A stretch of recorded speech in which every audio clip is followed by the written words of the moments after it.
안녕하세요. 저는 20대 후반에 결혼해서 30대 중반에 이혼해서 혼자가 된 돌아온 싱글입니다. 항상 읽기만 하던 사연글을 제가 써보겠다고 생각한 이유는 세상의 모든 상간녀들에게 남의 눈에 눈물 나게 만들면 네 눈에는 피눈물이 난다는 걸 몸소 알려주고 싶어서예요. 말씀드렸다시피 저와 남편이 이혼하게 된 건 모두 상간녀 때문이었어요. 그런 상간녀가 결국은 저에게 찾아와 제발 이혼하지 말라며 남편 좀 데려가라 부탁했던 사연 들려드릴게요. 저와 남편은 동갑내기 커플로 결혼을 한 건 20대 후반이었어요. 알고 지낸 지는 꽤 오래된 사이로 고등학교 동창이었거든요. 그때 만나고 서로 보지 못하다가 20대 중반에 만나게 됐죠. 그렇게 동창회에서 만나 사랑에 빠지게 된 저희는 20대 후반 요즘 치고는 조금 이른 나이에 결혼을 했어요. 처음에는 저도 예쁘게 꾸몄고 무엇보다 몸매도 날씬했었어요. 그런데 결혼 후 일과 살림을 하면서 점점 스트레스를 받고 그걸 먹는 거로 풀다 보니 살이 점점 찌고 꾸미는 것도 안 하게 됐어요. 저는 성격이 조용조용한 편이고 인내심이 좀 강한 편인데 한번 터지면 주체할 수 없게 되는 단점이 있거든요. 스트레스를 한개 끝까지 참다 보니 점점 집에서 먹는 거로 풀게 되더라고요. 제가 이렇게까지 스트레스를 받게 된 이유는 친정과 시댁의 환경에 있었어요. 친정이나 시댁이나 고만고만하게 못 살아서 매번 돈 나갈 것 많고 집안에 아픈 사람도 참 많았죠. 그나마 다행인 건 친정집에는 아파도 봐줄 사람이 있었다는 것이고 불행인 건 시댁에는 아픈 시부를 돌볼 사람이 시모뿐이었다는 거죠. 게다가 시부는 병원을 무척 싫어하셔서 나이가 더 많은 시모가 시부의 병수발을 직접 해야 했어요. 아예 시모에게 모두 맡겨둘 수 없었던 저는 그것 때문에도 스트레스를 많이 받았어요. 그리고 친정에서 아픈 부모님을 위해 돈을 좀 달라고 할 때도 마찬가지로 스트레스를 받았죠. 이유야 여럿이지만 결론은 살이 엄청나게 쪘고 애도 들어서지 않게 됐어요. 게다가 남편은 애를 만들 생각도 없어 보였죠. 제가 아이를 가지고 싶다고 말하면 남편은 당신처럼 뚱뚱하고 못생긴 여자한테 마음이 생길 리가 있겠냐며 그런 식으로 저의 인격을 모독하기도 했어요. 그러면서 점점 여자로서의 자신감은 완전 바닥을 쳤어요. 그날도 그런 연장선에 있던 날이었어요. 남편의 생일. 말하지 않아도 부부라면 그날이 부부가 함께 식사하고 축하하는 날이라는 걸 알 거예요. 그런데 남편이 생일날 집에 들어오지 않더군요. 이상하다 싶은 생각에 연락했지만 연락도 안 됐어요. 뭐라고 문자라도 남겨주면 좋을 텐데 그런 것도 없었죠. 저는 남편이 친구들과 만나 술을 마신다고 생각했어요. 그런 일도 덜어 있었거든요. 그런데 다음 날에도 남편은 집에 돌아오지 않았어요. 생일이 금요일이고 그 다음 날이 토요일이었거든요. 집에서 기다리는 내내 연락도 되지 않아 걱정하는 마음으로 경찰에 신고할까 말까 고민하는데 도어락 열리는 소리가 들리고 남편이 들어오더군요. 그리고 남편의 모습이 눈에 들어오기보다 남편의 몸에 묻은 낯선 냄새가 먼저 현관 안으로 들어오더군요. 꽃향기 가득한 향수 냄새에 저는 멈칫했어요. 남편은 들어오더니 어색한 얼굴로 제 눈을 피했어요. 당신 외박을 하려는 이야기를 했어야 할 거 아니야. 하다못해 술 먹고 뻗었으면 아침에 일어나서 연락이라도 주던지. 이게 뭐야? 사람 조마조마하게 기다리게 해놓고 아무렇지도 않게 집에 들어와? 피곤해. 할 이야기 있으면 내일 해. 내일도 주말이잖아. 당신 요새 왜 이래? 매번 늦고 연락 안 되고. 지금도 봐. 생일날 외박에 그 다음날 늦게 들어왔잖아. 지금 이 상황에 진정할 여자가 어딨어? 그래서 뭐가 궁금한데? 친구랑 술 마시다가 뻗어 쳐 자다가 지금 일어나서 온 거라고. 당신 바람 피지? 지금 옷에서 여자 향수 냄새 엄청나거든? 게다가 친구 집에서 바로 왔다면서 머리는 멀끔하게 정리하고 옷도 어제 거랑 다른 거잖아. 친구 집에서 잔 사람이 아니라고. 내가 다른 여자를 만나건 말건 당신이 무슨 상관이야? 지금 내 마누라라고 나 관리하냐? 그럴 시간에 네 몸매나 관리해. 되지도 않은 부부놀이 할 시간에. 남편의 그 말에 저는 무너진 자존감을 회복할 수 없었어요. 하지만 자존감은 무너졌어도 분노는 더 차올랐어요. 남편이 저를 무시하고 방에 들어간 후 저는 몰래 남편의 자동차 키를 가지고 지하 주차장으로 내려갔어요. 분명 거기에 증거가 남아있을 거라고 생각했거든요.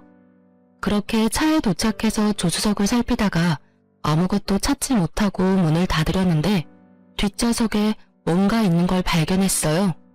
작은 검은색 상자였는데 바닥에 떨어져 있더군요. 온통 어두운 색이라 미처 발견 못하다가 제가 폰으로 손전등을 켜고 찾는 바람에 우연히 발견한 거였어요. 솔직히 그 상자를 처음 봤을 때는 별거 아닐 거라 생각했어요. 뭘 샀나 보다 싶었는데 혹시 상간녀에게 사준 것일 수도 있잖아요. 그래서 상자를 열었는데 그걸 보고 저는 말 그대로 졸도할 뻔했어요. 그 안에 들어있는 건 임신 테스트기였거든요. 저는 몰래 그걸 들고 집으로 왔어요. 남편에게 따지고 싶었지만 남편은 아예 저를 아는 척도 안 했으니 저는 저 나름대로 남편에게 복수하기로 했어요. 그래서 저는 사람을 시켜 상간녀의 집 주소와 회사 주소, 핸드폰 번호를 알아냈어요. 그리고 남편의 불륜 사진도 찍었죠. 아주 나쁜 두 연놈들이 같은 회사에서 일하고 있더군요. 차라리 좋은 조건이다 싶었어요. 저는 남편에게 연락해 시모가 당신을 급하게 찾는다고 말하며 남편을 시댁으로 먼저 보냈어요. 그리고 저는 남편 회사 앞에서 상간녀가 나오길 기다렸죠. 사진으로 봤기 때문에 그 얼굴이 선명했어요. 저는 상간녀 앞으로 가서 까만 상자를 들이밀며 말했어요. 이거 우리 남편 차에 흘렸던데 나랑 이야기 좀 할까? 여기서 소문 다 나도록 이야기해도 난 상관없어. 그 상자를 보던 상간녀 얼굴이 싸해지더군요. 본인도 알았겠죠. 제가 누군지. 그렇게 회사에서 좀 떨어진 공원에서 상간녀와 이야기를 나누게 됐어요. 이미 해가 지고 공원에는 사람 한 명 없이 조용하더군요. 우리 남편이랑 언제부터 만났어? 저 그런 사이 아닌데요. 다 알고 찾아왔으니까 거짓말하지 마. 나도 생각보다 많이 알고 있거든. 너 왜 임신 테스트기를 남편 차에 놔뒀어? 나 보라고 놔뒀니? 그런 건 아닌데. 너 남편애 임신한 거 맞아? 그 사람이 아니에요. 다른 사람 아이예요. 그러니까 그거 돌려주세요. 아, 우리 남편 만나면서 다른 남자도 만나고 있었구나. 그럼 그렇게 이야기하면서 우리 남편한테 네가 먼저 헤어지자고 말해. 지금 당장 내가 보는 눈앞에서. 제 말에 상간녀가 아무 말 못하더군요. 안 할 거면 어쩔 수 없지. 나 너희 회사, 너희 집 어딘지 다 알아. 솔직히 이렇게까지 하면 내 얼굴에 침 뱉기인 건 아는데 네가 안 한다면 내가 다 말해줄게. 회사, 집안의 모든 사람들이 다 알도록. 어때? 이제 좀 내 말대로 하고 싶은 생각이 들어? 네가 남편이랑 헤어진다고 말하고 다시는 만나지 않겠다는 각서 쓰면 나도 이번만은 묻고 넘어갈 거야. 결국 여기저기 소문난다는 말에 상간녀는 절대 안 된다며 눈물을 줄줄 흘리더군요. 이렇게 눈물 흘리며 후회할 일을 왜 애초부터 시작했는지. 불쌍하기보다는 그 얼굴 보니 화가 더 났어요. 왜 자기가 피해자인 척 하는 건지 모르겠더라고요. 울지 마. 울고 싶은 게 누군데 네가 울어? 너 피해자처럼 굴고 싶은가 본데 너는 가해자야. 다른 사람 괴롭히고 상처 준 피해자. 네가 한 짓이 어떤 짓인지 다른 사람들이 다 알게 해줄까? 결국 상간녀는 두 번 다시 만나지 않겠다는 각서를 쓰고 남편에게 헤어지자는 문자를 보냈어요. 저는 상간녀에게 말했어요. 네가 우리 남편이랑 다시 만나는 순간이 너한테는 지옥이 될 거야. 내가 네 집과 회사 모두 다 알고 있다는 것만 잘 알아둬. 그렇게 말하고 저는 집으로 돌아왔어요. 집에 오니 남편이 똥줄 빠지는 표정으로 저를 기다리고 있더군요. 상간녀가 갑자기 헤어지자 하니 자기 딴에도 무슨 일이 있었는지 눈치챘겠죠. 아니면 그 상간녀가 남편에게 하소연하며 전화했을 수도 있고요. 당신 누구 만나고 왔어? 신경 꺼. 네가 나한테 언제부터 신경 썼어? 내가 누굴 만나든 관심도 없잖아. 피곤하니까 먼저 들어갈게.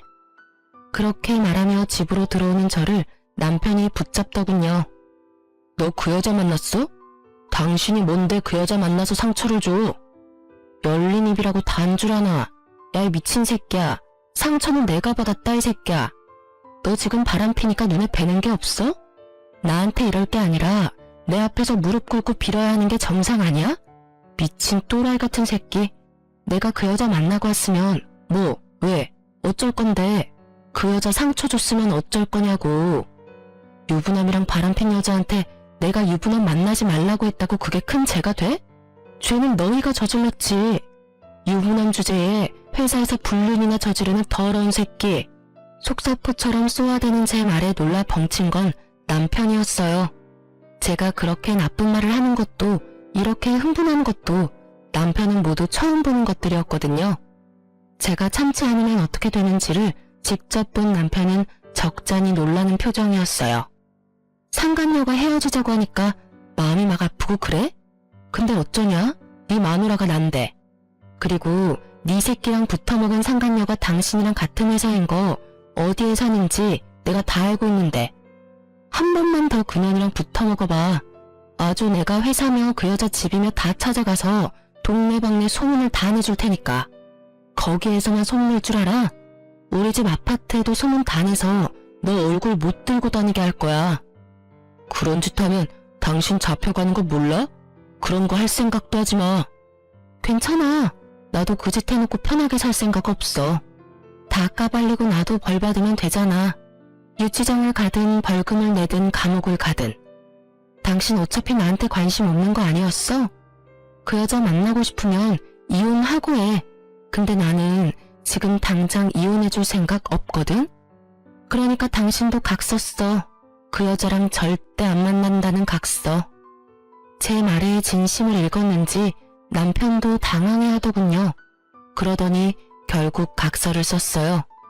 그 각서가 유효하길 바라며 저와 남편은 다시 무늬만 부부인 생활을 이어갔어요. 자그마치 1년 동안 말이죠. 남편은 여전히 저와 함께 있는 걸 싫어하는 티를 냈지만 결국 그 각서와 상간녀와 자신의 안전을 위해 열심히 집에 돌아왔어요. 바람만 피지 않으면 된다고 생각했어요. 지금 당장은 내가 화가 났지만 시간이 지나면 풀릴 거라고. 남편의 마음을 돌리기 위해 다이어트도 시작했고요. 그런데 그런 제 노력 따위는 다 허사였죠. 남편 마음은 제게 돌아올 여지가 1도 없어 보였거든요. 그래도 저는 가정을 깨고 싶은 마음은 없었고 무엇보다 이혼녀라는 타이틀을 달고 싶지도 않았어요. 지금 생각하면 별거 아닌데 이혼을 해버리면 내가 다른 사람한테 나쁜 사람처럼 비춰질 것 같았거든요. 그렇게 저만의 고민과 고통으로 힘들어할 때 다시금 저를 힘들게 하는 일이 생겼어요.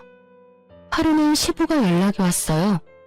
원래 연락은 시모가 하는데 시부에게 연락이 온 거죠. 이상하다 생각은 했는데 시댁으로 잠시 오라는 말에 급히 오후 반차를 쓰고 시댁으로 향했죠. 급하면 남편에게 말하라고 했더니 시부가 남편에게 먼저 전화했더니 전화를 받지 않았다는 말을 하더라고요. 그때 저는 남편이 혹시 또 하는 생각을 했어요. 그렇게 시댁에 도착했는데 시부가 이상한 표정으로 말하더군요. 이놈의 할망구가 노망이 났는지 식사를 안 만들어줘.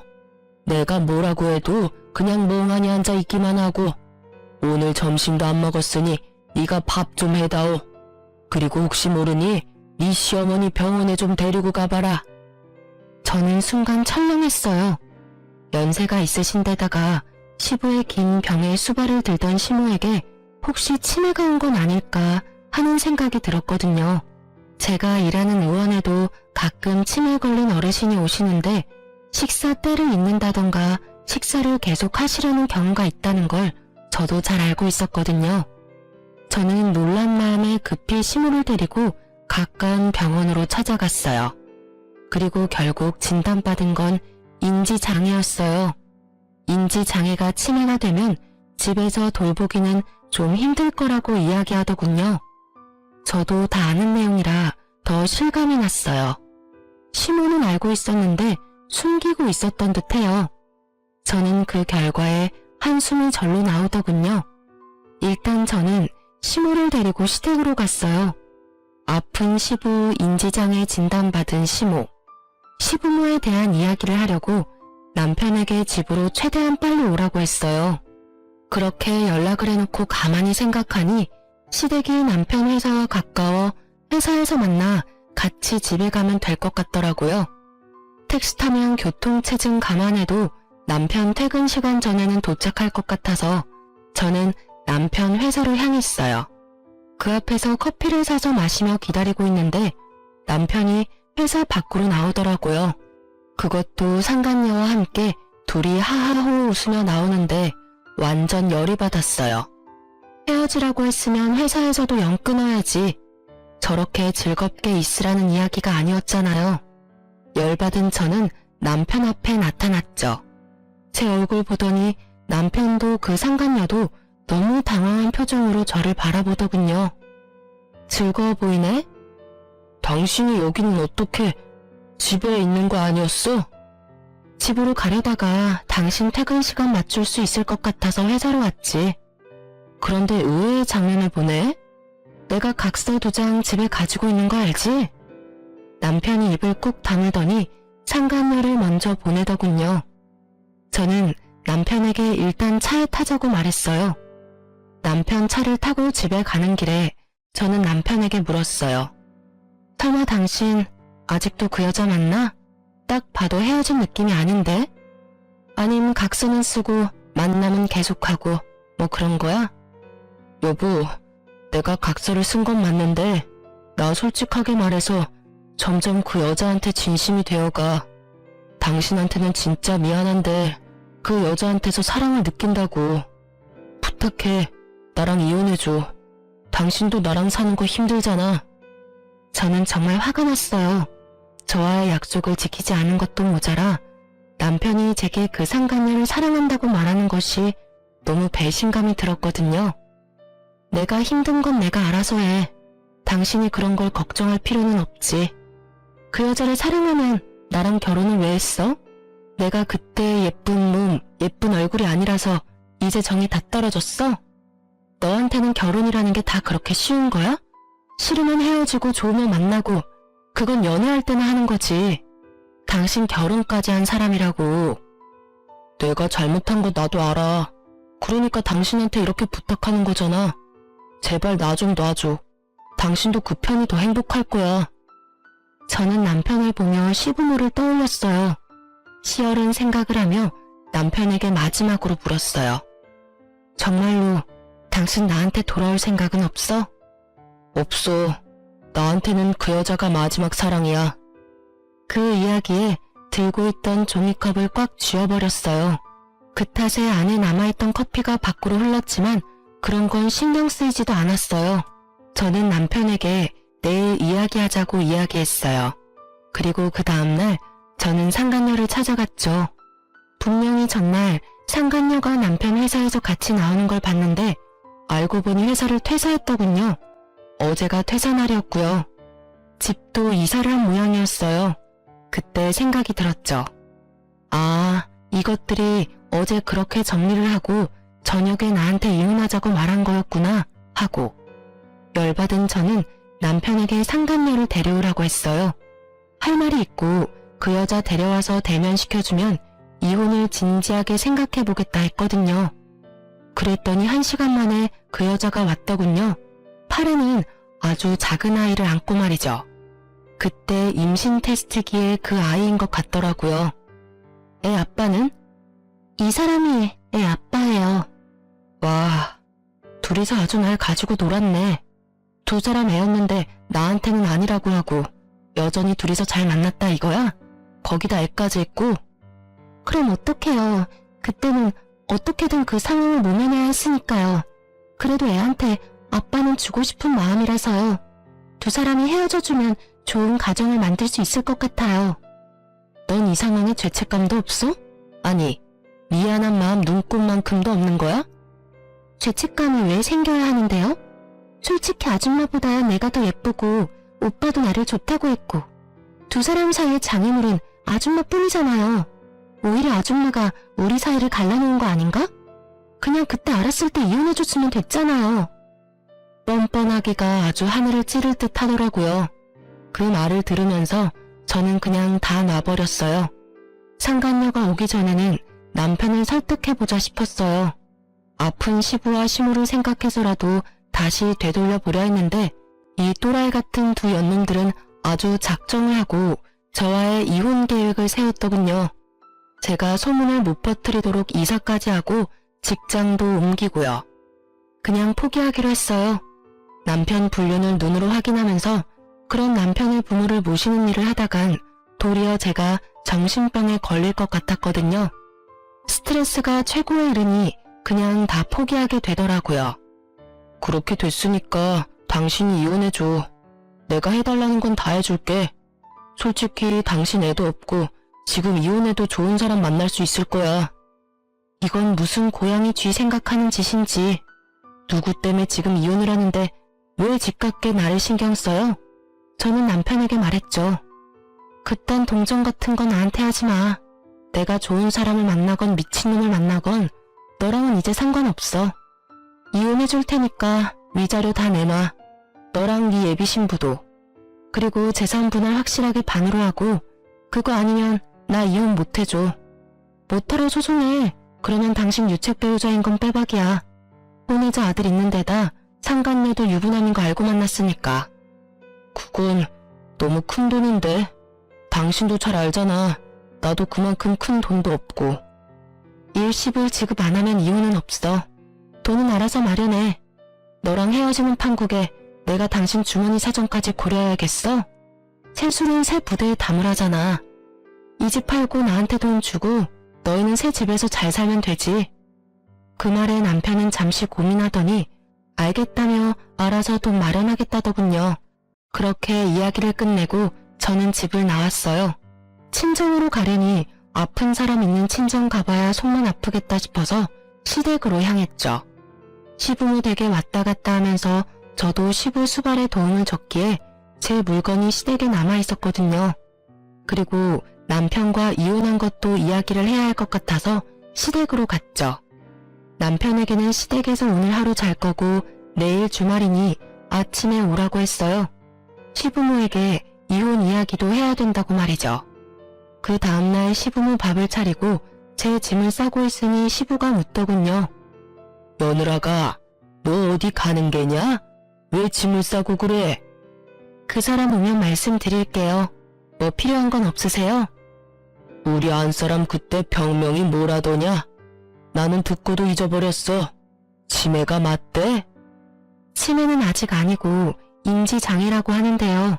치매로 진행될 가능성이 무척 높다고 하셨어요. 그래서 아마 어느 시점이 되면 집에서 모시기는 좀 어려울 것 같고 주간 보호나 요양원을 생각해보라고 하시더라고요. 제 말에 시부가 한숨을 푹 쉬더니 그러더군요. 그럼 내 병수발은 이제 누가 들어주냐? 마누라가 제정신이 아니니 밥도 제때 못 먹을 거고. 그러지 말고 우리 집에서 살면서 며느리 네가 내 병수발을 좀 들어주면 안 되겠냐? 그 말에 대답을 하려는데 남편이 들어오더군요. 그리고 그 뒤에는 상간녀의 모습이 보였어요. 현관에서는 시부와 시모 모습은 보이지 않았어요. 그리고 저는 제 물건들과 통장 하나를 챙겨 나왔어요. 아줌마, 이혼하기로 해놓고 왜 여기 와서 이러고 있어요? 언제까지 본처로 행동할 거냐고요? 이 집에서 당장 나가요? 아주 아나무인이 상간녀 얼굴을 보며 저는 싱긋 웃었어요.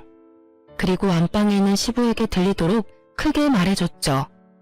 아버님, 걱정하지 마세요. 이제 아버님 식사랑 수발 드는 건 여기 있는 아가씨가 해줄 거예요. 제 말에 남편과 상간녀가 어리둥절한 표정을 짓더군요. 그래서 제가 친절히 말해줬죠. 그저께 아버님 전화 받고 어머님 모시고 병원 갔다 왔어. 아무래도 오랫동안 아버님 병수발도 하시고 우울증도 좀 있었던 게 화근이었는지 인지장애 진단받고 집에서 쉬고 계셔. 그 탓에 계속 아버님 식사 준비 시간도 잊으시고 항상 들던 병수발도 제대로 못하셔서 아버님이 걱정이 많았나 봐. 나더러 여기 살면서 병수발 들고 식사 준비 좀 해달라 하시잖아. 어차피 나랑 이혼하면 당신이 저 여자랑 결혼할 건데 이제 그건 저 여자가 다 가져가야 할 부분이잖아? 제 말에 남편이 놀라며 묻더군요. 뭐? 인지장애? 그런 일이 있었으면 나한테 미리 이야기를 했어야 할 거 아냐? 이야기하려고 한 날 당신이 나한테 너무 충격적인 말을 해서 나도 잊어버린 거야. 당신이 이혼하자고 한 날, 당신이랑 상간녀가 다시 만난 걸 안 날, 그날 나도 어머님 아픈 거 알았어. 그거 상의하려고 당신한테 일찍 들어오라고 한 거고. 근데 뭐 이제 난 필요 없다며. 그럼 아니 5이서 잘 살면 되지. 결혼이란 게 그런 거잖아. 양가 부모님도 생각해야 하는 그런 거. 오빠, 이게 무슨 말이야? 누가 아픈데? 아, 몰랐어? 아파서 이 집에서 누워 계신 건 아버님이시고 이제 막 인지장애 진단받고 아프시게 된 건 어머님이셔. 그러니까 나를 대신해서 잘 모셔줘. 나는 이혼당했잖아. 제 말에 상간녀의 표정이 잔뜩 일그러지더군요. 그럴 수밖에 없죠. 알콩달콩 셋이서 살아야 할 세 사람 앞에 갑자기 나타난 시부모의 존재가 얼마나 어색하겠어요. 아버님은 몇 년째 누워 계시는데 삼시세끼 꼬박 챙겨드려야 하고 어머님은 곧 치매로 진행될지 모르니 잠시도 눈을 떼면 안 되거든. 오빠, 이게 다 무슨 소리야? 시부모님 모셔야 한다는 말은 없었잖아. 설마 나 속인 거야? 자기야, 그런 거 아니야. 우리 아버지는 원래 아프셨는데 그때는 어머니가 수발 드셨거든. 근데 어머니 아프다는 이야기는 나도 오늘 처음 듣는 거라. 안 되면 두 분 다 요양병원 보내면 되지. 시부모가 들으면 욕 한 바가지 할 것 같은 말을 쉽사리 내뱉은 남편놈을 보며 저는 속으로 혀를 쳤어요. 잘하는 짓이다. 아버님 어머님 안에서 다 듣고 계신데 말을 해도 진짜 참 효자다 효자야. 너 두 분 어떻게 모실지는 두 사람이 알아서 해. 어머님은 병원 가기 싫어했지만 또 모르지 뭐. 아참, 그리고 당신한테 이거 주는 거 잊어버렸어. 나도 모르게 내가 챙겨왔거든. 저는 남편이 아닌 상간녀에게 통장을 하나 줬어요. 상간녀는 통장을 보더니 슬쩍 웃더군요. 그 안에 남편과 모은 돈이 들어있다고 생각한 모양이었어요. 그리고 상간녀가 그 통장을 열자 그곳에는 마이너스 통장 한도 5천이 찍혀 있었죠. 남편이 매달 꼬박꼬박 갚고 있는 마이너스 통장이었어요. 한도 끝까지 빌린 데다 기한 연장이 안 되는 걸로 알고 있는데 그것도 당연히 그 상간녀에게 돌려줘야 하는 거잖아요.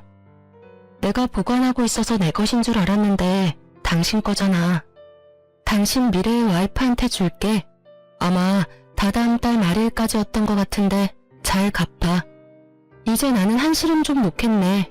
상간녀는 멘붕이 온 표정이었어요. 그리고 그런 상간녀를 보던 남편놈은 허둥지둥 그렇게 말하더군요. 저기요, 괜찮아. 예전에 신혼집 팔면 크게 문제 될 건 없을 거야. 미쳤어? 이 돈을 다 갚고 어떻게 살아? 설마 이딴 돈 갚으라고 나한테 결혼하자고 한 건 아니지? 이러면 완전 사기 결혼이라고. 걱정 말라니까.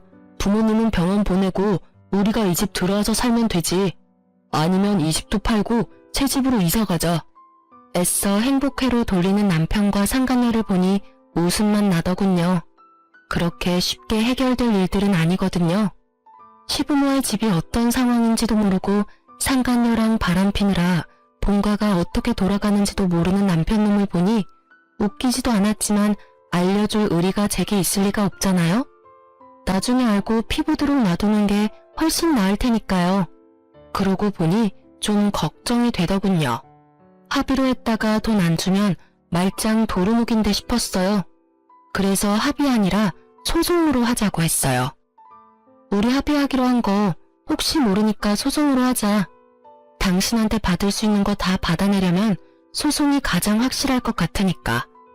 그리고 상간녀 소송도 할 테니까 둘 중에 누가 내든 확실하게 돈 줘. 그럼. 저는 그렇게 말하고 남편과 상간녀를 두고 친정으로 돌아왔어요. 그리고 남편과 소송에 돌입했죠. 당연한 말이지만 남편과 상간녀가 저를 이길 순 없었고 제가 원하는 바는 거의 다 이루고 이혼이 이제 코앞이었죠. 애가 없어서 그나마 짧게 걸렸음에도 몇 달을 허비했어요. 그래도 제가 원하는 결과에 가깝게 판결이 났어요. 제가 이혼 후에 가장 먼저 한 게 뭔지 아세요? 필라테스 예약하는 거였어요. 남편과 결혼하고 찐 살들, 남편과 함께 떠나보내기로 작정했거든요. 이제 신경 써야 할 건 제 인생뿐이었으니까요. 정말 마음 편하게 살도 빼고 열심히 꾸미고 취미생활도 동호회 생활도 열심히 했어요. 그리고 몇 달 안 돼서 제가 일하는 병원으로 상간녀가 울상인 얼굴로 찾아왔더군요. 아줌마, 이혼하지 마. 제발 다시 당신 남편 좀 데려가. 그 시댁 사람들도 다 데려가고. 다짜고짜 저를 보더니 사정사정하며 매달리는 상간녀를 보니 그동안 아주 된통 당했다는 걸 알 수 있었어요. 그 예쁘던 얼굴은 다 상하고 그 상간녀도 저처럼 살이 오르기 시작하더군요. 시댁과 남편이 주는 스트레스가 생각보다 상당한 것 같더라고요. 당연한 일이었죠. 자기 생각대로 된 건 결혼 그 자체뿐이고 나머지는 다 생각과 빗나가 버렸을 테니까요. 여기 와서 이러면 곤란한데요? 전 남편이랑 저는 이제 남남이고 저는 법적으로 이제 곧 싱글이에요. 그리고 당신은 제 전 남편의 여자친구고요. 그리고 너무 웃기네요. 헤어지라 할 때는 못 헤어진다더니 정작 둘이서 저를 이혼하도록 만들고 나서는 이제 와서 이혼하지 말라니 어느 장단에 춤춰야 할지 모르겠네요. 애랑 셋이서 알콩달콩 잘 살면 되지 왜 저한테 와서 이상한 소리 해요? 가족 셋이서 행복하게 살고 싶다 해서 헤어져 줬는데 뭐가 부족해요? 제가 빈정대며 이야기하는 걸 눈치챈 듯 했지만 상간녀는 아주 절박하게 저한테 매달려 말하더군요. 우리 애 그 남자 아이 아니에요. 그러니까 제발 이혼하지 말고 그 사람 좀 데려가요. 진짜 미쳐버리겠어. 시부모는 잠시도 가만히 있지 못하도록 만들지 그 사람은 이런 나 무시하고 집안일까지 완벽히 해내기를 바라지. 그 와중에 그 사람 빚까지. 거기다 지금 당신이랑 이혼해서 내야 하는 위자료랑 재산 분할 생각하면 지금 눈앞이 어질어질하다고. 아줌마, 나 이렇게는 못 살아. 그러니까 당신한테 다시 돌려줄 테니까 둘이서 잘 살아요. 나 두 번 다시 두 사람 사이 방해 안 할 테니까. 무슨 헛소리 하는 거예요? 저 이제 내일이면 서류 정리 끝나서 싱글이에요. 그리고 둘이 못 살면 둘이서 알아서 하는 거지 왜 다 끝난 나한테 와서 이래요? 어이가 없어서. 부부 일은 부부 둘이서 알아서 해요. 그리고 이해 좀 하고 살아요. 그 사람은 당신이 마지막 사랑이라더라고. 그러면 그 사랑에 보답해줘야 하는 거 아니야? 거기다 당신도 그 남자 사랑한다며. 그럼 빚이 얼마던 시부모 수발아 얼마나 힘들던 그건 당신이 가져가야 할 일이지. 나한테 이야기한들 이제 와서 내가 뭘 해줘요? 나 이제 그 집안이랑 관계도 없는 사람인데 당신이 나를 그렇게 만들었잖아. 그러니까 사과할게. 사과한다고. 미안하니까 제발 좀 어떻게 해줘봐. 그리고 솔직히 말하면 당신도 한패나 다름없잖아. 그 집이 그 모양 그 꼴인 거 알면서 나 거기로 들어오게 만든 거 아냐. 당신이 책임져. 당신이 책임지고 나 빼내라고. 제 발로 그 집에 들어가 놓고는 뭐? 그리고 네가 나를 쫓아보냈잖아. 나한테 당장 그 집에서 나오라며? 네가 네 입으로 말해놓고 이제 와서 딴소리를 해? 책임은 네가 져야지. 네가 애초에 유부남이랑 바람을 안 폈으면 애를 안 가졌으면 이런 일도 없었겠지. 남의 가정 박살내놓고 네 가정은 아주 행복한 꿈처럼 살 수 있을 거라고 생각했나 봐. 꿈도 크지. 너 같은 상간녀가 잘 되면 그거야말로 세상이 이상한 거지. 네가 왜 그런 일 당하나 싶지? 다 네가 만든 업보야. 네가 저지른 일에 대한 대가고. 그러니까 끝까지 책임지고 그 남자 맡아줘. 괜히 나한테 떠넘기려 하지 말고. 저는 꽥 소리를 지르고는 목을 다듬었어요.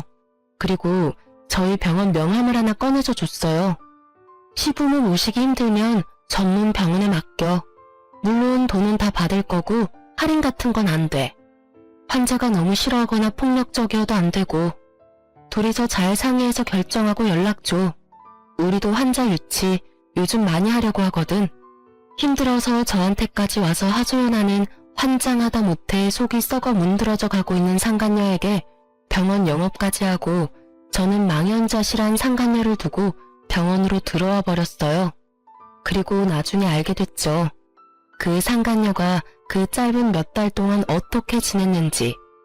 당시에 저는 상간녀가 회사를 퇴사한 줄 알았는데 그게 아니라 육아휴직 중이었다고 하더라고요.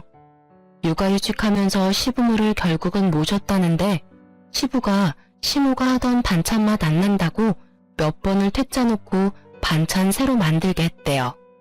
거기다 시모는 저와 전 남편이 이혼한 뒤 스트레스를 받아서 그런지 치매가 생각보다 일찍 왔고요. 계속 말썽을 피워서 상간녀가 잠시도 쉴 틈이 없었다더군요. 게다가 저한테 위자료까지 줘야 해서 신혼집을 처분한 돈 중에 남은 돈은 또 없었던 것 같더라고요. 재산 분할도 분할이었지만 남편과 상간녀 두 사람이 각각 저에게 줘야 할 위자료도 있었거든요. 그것만으로도 감당이 안 되는데 마이너스 통장까지 있었잖아요. 기한 연장이 안 돼서 결국은 바로 갚아야 했는데 돈 없어서 시부모 집까지 팔려고 했다고 하더라고요.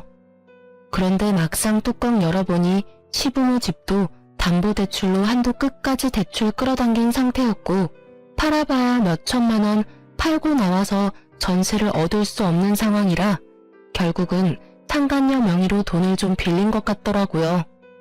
저는 그렇게 될 줄 다 예상했었어요. 그걸 예상 못한 건 전 남편이었죠. 솔직히 그런 현실 같은 건 다 내다버리고 상간녀와 달콤한 꿈이나 꾸던 놈이 뭘 할 수 있었겠어요. 상간녀도 전 남편도 꿈에서 깨어나 혹독한 현실을 마주하는 것밖에 별 도리가 없었겠죠. 상간녀가 다녀가고 며칠 지나지 않아 전 남편이 저희 병원 앞에서 저를 기다리고 있더군요. 제가 전화를 모두 무시했더니 직접 앞에서 기다리고 있었던 거였어요. 그 상황이 너무 웃겼어요.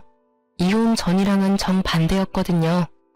항상 대화하려면 제가 가야 하고 제가 기다려야 했는데 이제는 전 남편이 저와 대화하기 위해 애쓰는 걸 보니 밖으로 나온 저를 보고 전 남편이 살짝 놀라더군요. 저도 그간 살을 많이 뺐거든요. 거의 15kg를 운동과 식이 조절로 감량했으니까요. 생각보다 빨리 예전 몸으로 돌아오고 있었죠. 사실 스트레스를 덜 받으니 폭식이 줄어서 빠진 것도 있긴 했죠. 어쨌든 예전 모습으로 돌아가고 있던 제 모습에 놀란 건지 전 남편이 살짝 놀라더군요. 당신 못 알아볼 뻔했어. 완전히 옛날처럼 돌아왔네. 우리 이야기 좀 할까? 당신한테 중요하게 할 말이 있어. 난 당신이랑 할 이야기 없는데? 우리 이제 헤어졌고 서류 법적으로 정리 다 끝났고 뭐가 필요한데? 나는 당신한테 이제 필요한 것도 원하는 것도 없어. 잠깐 내 말 좀 들어봐. 나 이혼하고 그 여자랑 살면서 한시도 당신 생각 잊어본 적이 없어. 정말 그 여자는 진짜 최악이었던 것 같아. 내가 정말 사랑하고 나를 정말 사랑해주는 여자는 당신뿐이었다는 생각을 해. 자다가 봉창 두드리는 소리를 하는 전 남편을 보니 저는 오히려 말을 잇지 못하겠더라고요. 무슨 헛소리야? 사랑? 너 나한테 사랑이라는 단어 말할 자격도 없거든? 너의 마지막 사랑이 너의 상간녀라는 걸 내가 직접 너한테 들었는데 무슨 사랑 타령이야. 하고 싶은 말이 뭔데? 무슨 일 있어? 설마 그 여자 도망갔니? 제 말에 전 남편이 침울하게 고개를 끄덕이더군요. 그럴 줄 알았다고 말하려다 꾹 참았어요. 애는? 애도 데리고 갔어. 종이 한 장 놔두고. 유전자 검사 결과 내 아이도 아니었더라고. 뭐? 내 애가 아니라 딴 남자애였다고. 그러니까 그 여자가 진짜 나쁜 년이라고. 당신한테는 진짜 미안했지만 나도 그 여자한테 당한 거나 마찬가지라고. 애 가졌다고 속이고 나랑 결혼하고 싶다고 했잖아. 그래놓고 시부모 모셔야 하고 내 빚 조금 있는 걸로 좀 압박받으니까 도망가 버리더라고. 집에 있는 돈 되는 물건 다 팔아서. 딱 보니 여자도 빚질 생각은 없어 보였고 값비싼 물건 팔아서 자기 명의로 돈 된 거 다 갚을 생각이었던 것 같더라고요. 근데 그 여자 도망간 거랑 나랑은 무슨 상관인데? 상관이 왜 없어? 우리 사이를 방해하던 여자가 사라졌다고. 그러니까 당신이 이제 나한테 와도 된다는 말이지. 당신 어쩔 수 없이 나랑 이혼했잖아. 그러니까 다시 제자리로 돌아와. 우리 사이를 방해하던 여자. 얼마 전까지 마지막 사랑이라던 여자를 그렇게 말하는 전 남편을 보니 속에서 토가 나올 것 같더라고요. 저놈은 머릿속에 대체 뭐가 들었나 하고요. 저한테 한 말 따위는 아주 까맣게 까먹어버렸는가, 아니면 저놈에게 사랑이란 입맛대로 바뀌는 건가 싶었죠. 아주 똥을 싸요. 제자리는 무슨 제자리? 우리가 헤어진 게 제자리야, 이 또라이야. 상간녀 도망가고 나니까 누구 하나라도 시부모 수발 들어줄 여자 찾고 싶어? 나는 죽었다 깨나도 당신한테 돌아가는 일 없어. 그러니까 뻘짓 그만하고 돌아가서 시부모님이나 잘 모셔. 상간녀 없으면 너 혼자 모셔야 될 거 아니야. 여보, 다시 생각해봐. 당신은 끝까지 이혼 원하지 않았잖아. 그러니까 그때 나를 멈춰 세웠었어야지. 왜 벌써 다 떠나가고 뒤늦게 손을 흔들어? 늦어도 한참은 늦었어. 그런 말 할 거면 2번 다시 찾아오지 마. 한 번 더 찾아오면 스토커로 신고해버릴 거니까. 결국 저의 빠른 손절에 전 남편은 떨어져 나갔죠. 상간녀며 전 남편이며 아주 바람직하고 비참한 결과를 맞이했더라고요. 뿌린 대로 거둔 거라는 말이 딱 맞더라고요. 그러게 왜 유부남을 건드려서 이런 일을 만들었는지, 유부남 주제에 젊은 여자랑 왜 바람이 났는지, 그걸로도 모자라 불륜하는 인간들 주제에 본처 내쫓고 자기들끼리 하하호호 가정을 꾸리려고 했는지, 이런 꼴 보여주려고 그랬나 싶더라고요. 상간녀들이 이런 사연글을 읽지는 않겠지만 정말 이참을 말해주고 싶네요. 남의 가정사 제대로 알지도 못하고 작업 걸면 나중에 피보는 것은 너다 라고 말이죠. 저야 그 상간녀 덕분이라고 해야 할까요? 수발과 전 남편의 빚 지옥에서 구사일생으로 빠져나올 수 있어 다행이었지만 말이에요. 저는 지금은 완전히 결혼 전 모습으로 돌아갔어요. 전 남편 때문에 완전 개박살난 제 멘탈과 자존감도 이제 거의 다 돌아왔고요. 사실 상간녀와 전 남편이 저한테 교대로 와서 사정할 때부터 자존감은 돌아와 있었죠. 그렇게 즐거운 취미생활도 갖고 다른 사람과의 만남도 즐기고 있어요. 다만 결혼에 대한 회의는 여전히 있어요. 그냥 이렇게 사람을 가볍게 만나는 게 더 낫지 않을까 하는 생각도 가끔 해요. 깊고 결속력이 강한 관계라는 건 마음이 변했을 때 정말 상대방에게 큰 상처를 줄 수도 있다는 걸 이번 이혼을 통해 톡톡히 배웠거든요. 남편과 이혼하며 받은 돈으로 작지만 아파트 사서 저만의 시간을 보내는 지금이 저에게는 더없이 소중해요. 아직까지는 그런 여유롭고 자유로운 시간을 더 많이 보내고 싶어요. 제 글 읽으시면서 어떠셨는지 궁금하네요.